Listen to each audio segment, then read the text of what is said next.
डिठी वजे मोहसिन हशर ताईं मच्छी वांग तली दे वतन ॾाढा तूं हुयो हर मामले विच हर हाल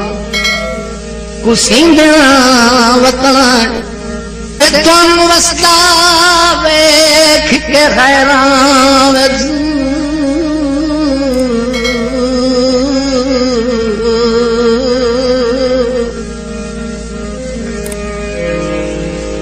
यासीन तजदा वतन साथ दी गयो वेख के हाथ छेक लेना और तुसा यासीन तजदा वतन साथ दी गयो वेख के हाथ छेक लेना और तुसा